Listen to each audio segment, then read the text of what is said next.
see you all today. So glad that you are all here. It's like it's all home folks today, so I'm glad to see you. For those of you that are worshiping with us from home, we are glad to have you with us as well. Everything that you will need in this service will be on your screen this morning. As we begin our worship, I invite you to rise as you're able. Greet those around you. Let's begin our greetings.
With open hands, with open doors, ready to welcome, to gather us in, to lift our spirits, and deepen our awe. Come, now is the time to worship as we sing hymn 388, Help Us Accept Each Other. The words are in your bulletin and on the screen.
God in prayer, I invite you to name the things you would like us to join with you in prayer.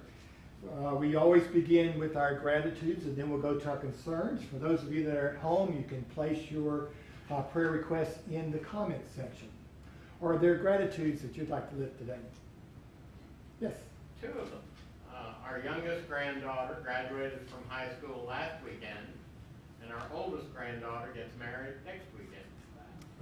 Good bookends there. For all God's goodness. Thanks be to God. Other gratitudes. For a successful surgery. Yes, and she's up and with us today. For all God's goodness. Thanks Thanks be be to to God. God. Others. How about concerns? Things that are going on in our life or world that we would like to share together. Our neighbor, Lisa Walker, who some of you know through her art here, will be having a hip replacement surgery tomorrow. So wish success in that. For Lisa, for all, God in your mercy. Hear our prayers. Yes. My sister has COVID again.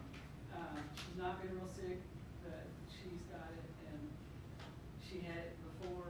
She's been vaccinated, and but last I talked to her a couple of days ago, she was doing better. So for Brenda. For Brenda, God in your mercy. Hear our prayers. And also through Lila. Liva is getting over hers. Yeah. God in your mercy. Hear our prayers. Yep. Another Brenda, my sister, lost her dog Teddy, and it's really, really hard on her. Hard to lose a family member. God in your mercy. Hear our prayers. Yes. Like Teresa, my sister, my brother-in-law, and my sister-in-law all have COVID, are getting over it now, all vax boosted. It's just there. Yep. More and more COVID. God in your mercy. Hear our prayers.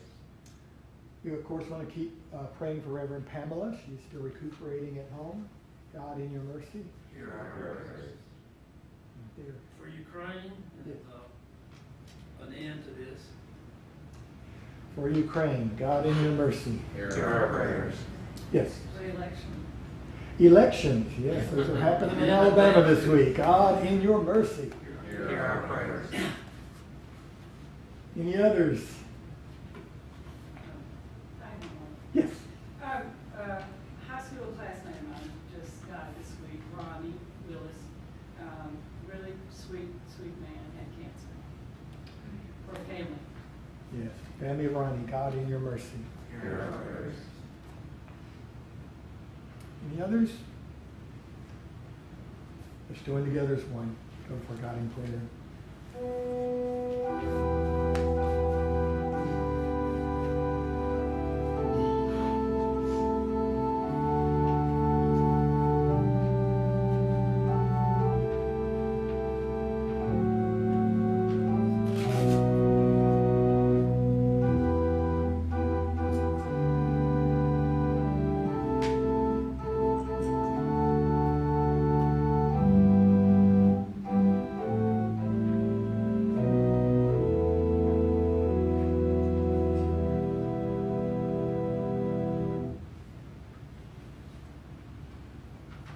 In these moments of holiness, of quietness, of presence, we sense your grace, O God. We are grateful for our community and for this time to stand apart from the rest of life and simply be present. Open us to hear, motivate us to do, inspire us to care.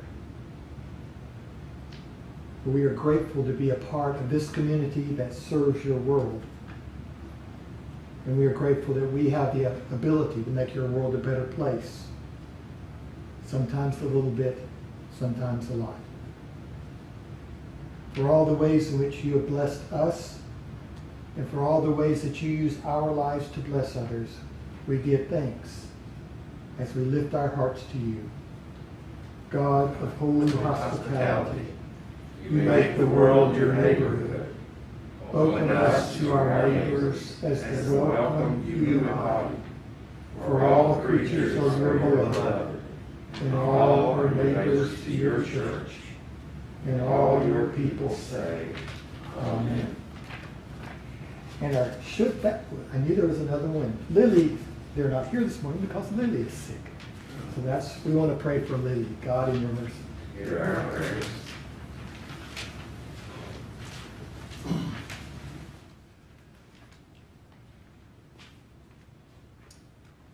Our contemporary reading is by Frank Morris of NPR. The huge red boulder standing bolt upright in a downtown park doesn't belong here.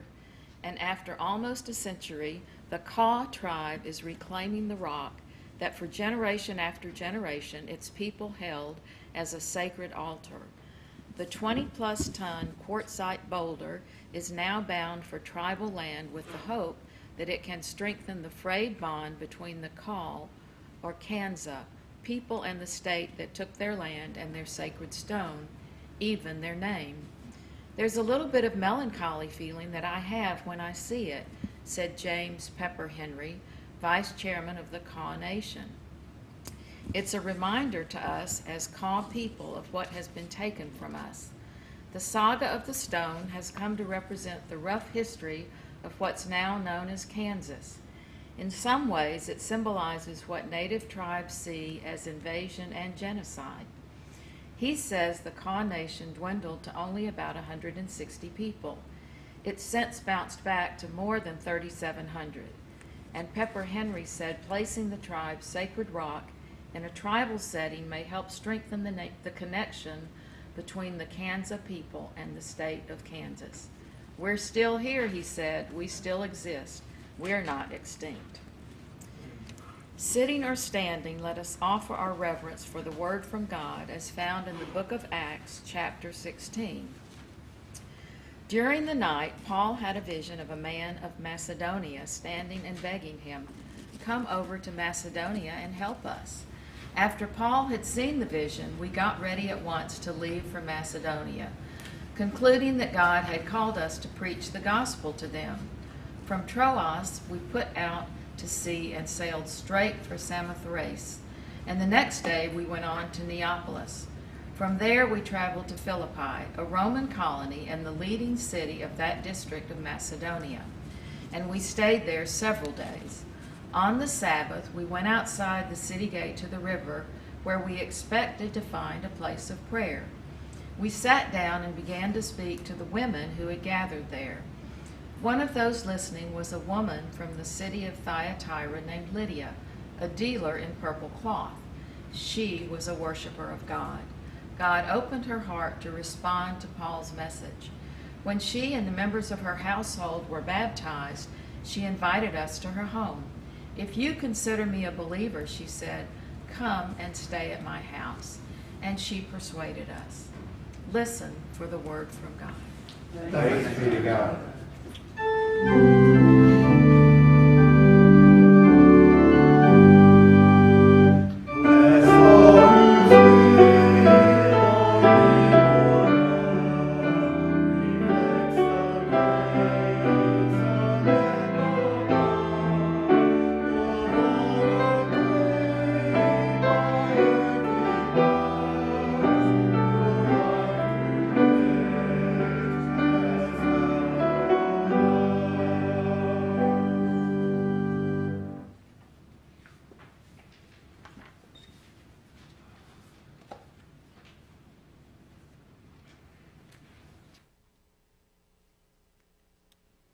This last week and these next few coming weeks seem to have speeded up on me for some reason.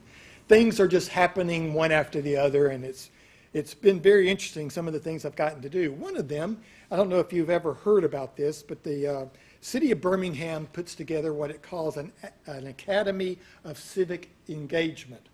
It is a 7-week opportunity where they take you in groups of 20 or so, and you get to meet various city officials and see different programs the city does, and they take you into some of the city hall and the Boutwell and all that kind of stuff. So I am now a graduate of the Academy of Civic Engagement, and I would recommend it to others of you who are interested in what's going on in Birmingham.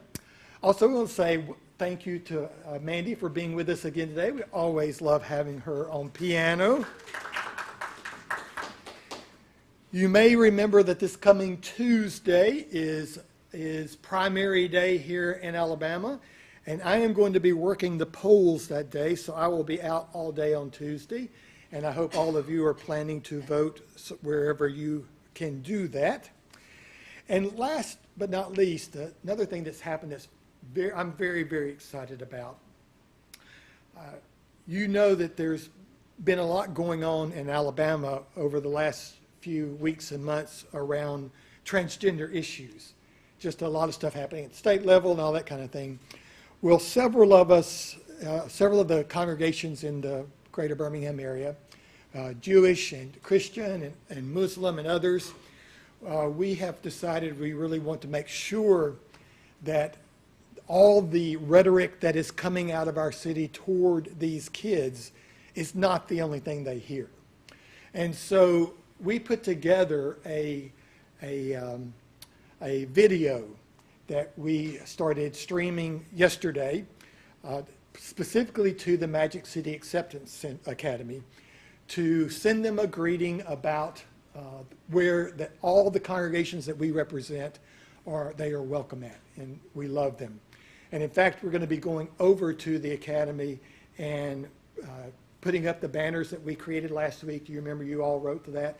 Congregations across the city did that. So in their library, they will have these banners all over their library from greetings from all the various congregations.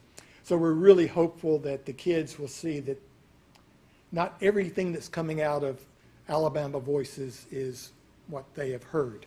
So it is on our Facebook page if you want to see a copy of it. It's also on various other congregations' Facebook page, and you can also save it to your own or share it to your own if you are on there. So a lot is going on, and I am really grateful for that because it keeps me moving, keeps me out of trouble sometimes, but it also can make me confused.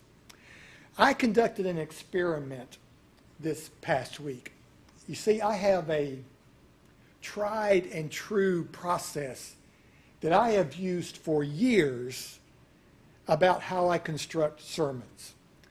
And I've talked about this a little bit at times. The Cliff Notes version is that from the 4 options that the lectionary gives us every week to look at, from those 4 options, I choose one that speaks to me or I think I have a sense of the world around us. Then I read the news and listen to current events and pay attention to what's happening in the world, and I try to notice places where those intersect. Sometimes it seems obviously clear. Those are the easy weeks. Ancient insight speaks to current events and realities. And then sometimes there are no clear connections.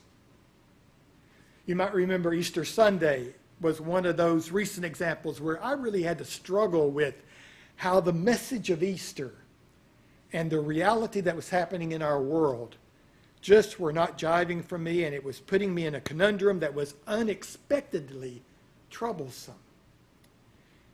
And part of that conundrum, I readily admit, was that there has never been an Easter Sunday that has happened that has been free of horrid news happening somewhere in the world.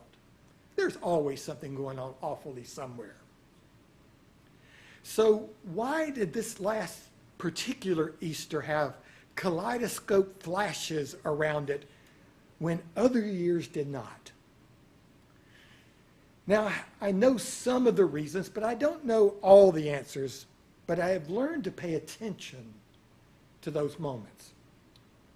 I've learned to pay attention when things line up so well that God's grace is very evident, and those moments when nothing seems to line up and the world is a mess. Those seem to be the things that I think I have noticed and found grace more readily than simply routine days. Now, our brains are marvelous and complex organs. Even while we sleep, information, possibilities are being tucked into inaccessible and accessible places for later contemplation. But so much of what happens in our brains is beyond our conscious awareness or control. So this week, I had this wonderful story of Paul's vision of the Macedonian call. I mean, this one is rich for good storytelling. There are church hymns written about it. Send the light, send the light. Lydia and the purple cloth and the women surreptitiously meeting for prayer down by the river. No vans involved. And the way that all came together, I knew that this sermon was going to write itself. And then I read another article this week on NPR's website that read this. The headline was this: 19 weeks into the year and 198 mass shootings in America. I have to tell you, I had to read that several times because it didn't make sense to me. How could that have been possible? That would have meant that over the last 19 weeks of this year, there was an average of 10 times every week since the beginning of our year that more than 4 people had been shot or killed in a mass shooting. Now, of course, the nightly news is always leading with a shooting or two. I mean, just here in Birmingham. But a mass shooting 10 times a week, every week for the last 19 weeks. In addition to that, one guy shoots another guy in a dust-up outside a bar kind of shooting. Here was my dilemma. I couldn't remember any week where I was conscious of 10 mass shootings that week. Did any of you catch one? Now, there are several explanations. Maybe I didn't watch the news one night. Maybe my brain knows me better than I know myself and could have made the decision to simply simplify those files and place them in a place in my brain where I know where it knows I won't consciously look. I mean, there's lots more things to handle going on. How many crises can you handle in 1 week? How many upsetting politicians can you hear on television in 1 week? Sometimes you just have to zone something out, right? And I want you to know I have a very compassionate brain. It sometimes takes care of me when I don't even realize I need to be taken care of. So it just kind of helps me keep going, deal with what's going on that I can handle, and have some semblance of an awareness of grace and hope and life. And I appreciate my brain for that grace. It is true that there is only so much killing and mayhem and somebody shooting a gun to get elected that I can handle in 24 hours. So I am grateful that God has built in this self-preservation switch to keep us from being overwhelmed. And I've learned long ago that there are things about my brain that are inexplicable. Maybe you have similar experiences. But then there are things about my brain that don't serve me well. Most of you have experienced that blank stare I get when someone tells me their name or a piece of information and 2 minutes later it is gone. Even after sometimes several reminders. Now, I have attributed this odd behavior to too much disco music in my youth. I think it might be a lingering side effect of wearing bell-bottom jeans. But I am just as mystified why I can remember my experiences from elementary school clearly and can't pull a name out of my head from 5 minutes ago, or name the television show Bill and I just finished watching, when I know that I know it. I know it. I couldn't tell you what it was, but I know it, and I know it. You know what I mean? Yeah. I am thinking I'm not preaching to myself here. Why do some doors to our minds open so easily while others can't be pried open with a crowbar? Well, in our text from Acts, see, we got there. Paul and his traveling buddies have been visiting new Christian congregations across what we would call present-day Turkey now. And their plan was to continue visiting congregations that are already established, to give them encouragement, to build them up, and to travel around and get to meet all of them. But suddenly, Paul gets one of these visions, one of these moments where he feels that the Holy Ghost has come upon him, and suddenly he feels like he needs to go to Macedonia, that there's something happening in that place that is beckoning him beyond. Now, keep in mind, there are no Christian churches yet in Macedonia. It is only a place that he is thinking about. I have learned when I have those moments, when something comes into my mind so strongly that I need to pay attention. And once in Macedonia, they soon discovered that it is not a Macedonian man they are seeking, but a group of Macedonian women. And one of these women would be named in the story, and so we know about her even today. We don't know much, but we do know her name is Lydia, and that there is something extraordinary about her gifts. And not only does she have her own business, but she also seems to be a very grace-filled woman. And without so much as a warning or fanfare, one of the biggest unspoken internalized biases of the early church is challenged and falls. And we hardly even noticed it. Do you remember what happened in this story? A woman became a leader in a local congregation. It's in the Bible. You've read this story many times. It was right there, but we seem to just go right by it. We pass it without any notice. But that's how grace sometimes seeps into our minds and souls and is planted there until we are ready to receive it. Grace was the crescendo of the story. But those not ready to receive its message don't recognize its transformation.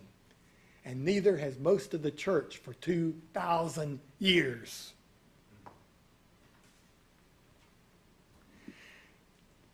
So I had that revelation after I had already included the Call tribe in our contemporary reading. But I want to return to that important part of our history just for a moment, because it is another example of grace making a difference in our world. This small native community that maybe you had never heard of. I'd never heard of the Call tribe or the Kansa tribe.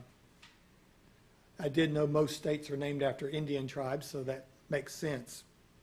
But this small group that was almost wiped out completely by European settlers who claimed their land for themselves. This small group has now reclaimed not only their place among the tribes and peoples of the earth, but they have also reclaimed part of their history. A part of history that was taken from them. Now, sometimes we look at things like this and we wonder, what difference does it make? Will moving this boulder out of a Kansas State Park to a place of reverence in the new land that the Kansas tribe now has, will that atone for the violence that they experienced? It doesn't. But what things like this do is recognize that this happened. To see history and say, this happened. And it's a part of history because it's important to know what happened. That's why we remember Gettysburg and the Twin Towers. We remember the signing of peace treaties. Things that happened that are important, we remember. And things that we never knew were important, but now can be important again, help to change how we perceive the horrors of the past. Moments of grace like this one for the call, and that one for Lydia at the river, they didn't change history. But now they help us perceive our history so that we learn from those realities, and those realities allow us to become better filled grace people.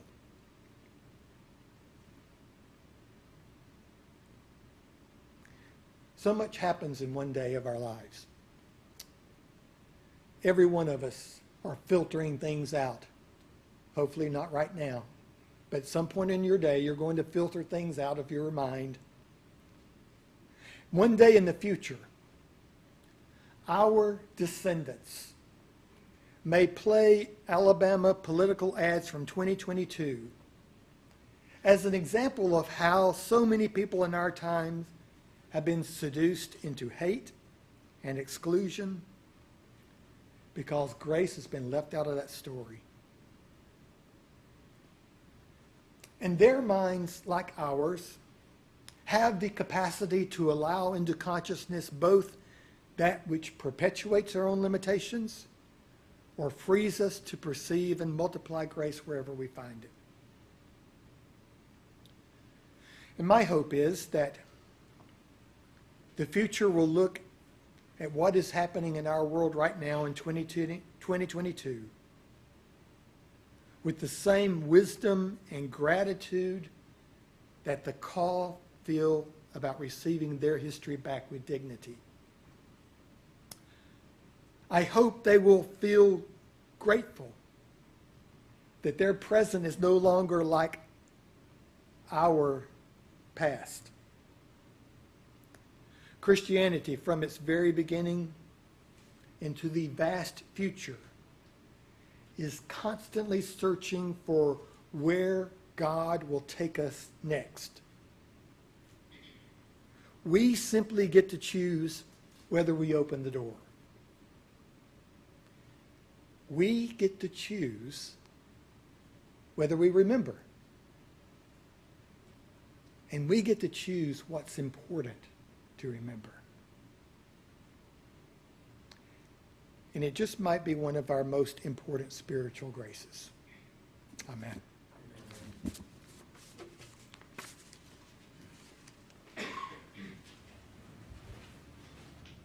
now have the opportunity to share our gifts here as well as online. So, welcome.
53, Children of God. The words will be on your screen. Mandy and I will play this through one time so that you can get familiar with it.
Since Charlie wasn't able to be here today, I am going to go through the announcements quickly with you. We are starting a brand new book. We started it this morning, as a matter of fact, in the Pilgrim Book Club. It's called We Were Spiritual Refugees. The author is Katie Hayes, which many of us know, or many of us are getting to know. So you're welcome to be a part of that next Sunday. We're doing chapter 1 next week.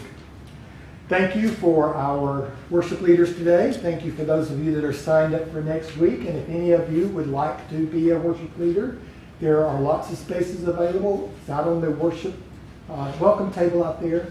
Just go and check and see what's available and put your name in. The Houses Ministry continues with both clothing and items, and then as well as some food things we are collecting. And so there's information about that in the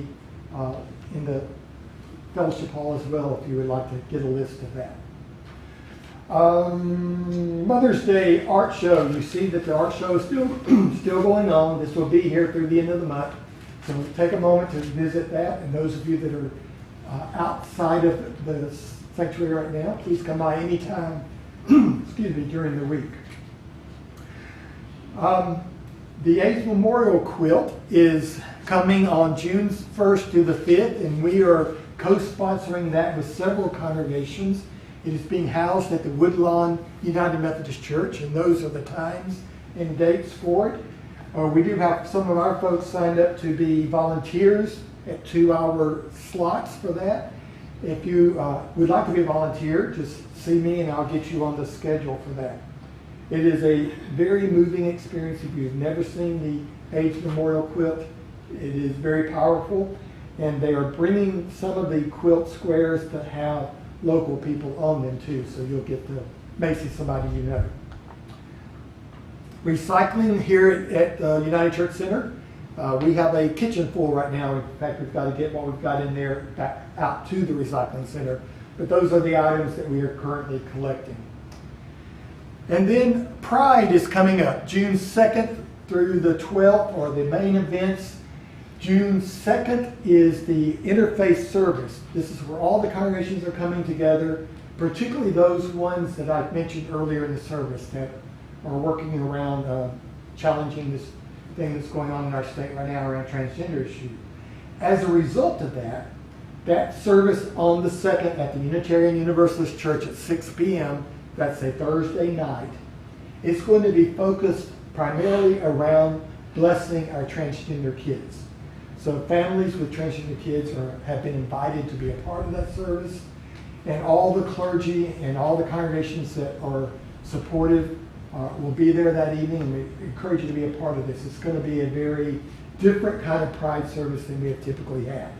So I'm excited to see this opportunity for us to stand with those who are right now the most vulnerable in our community.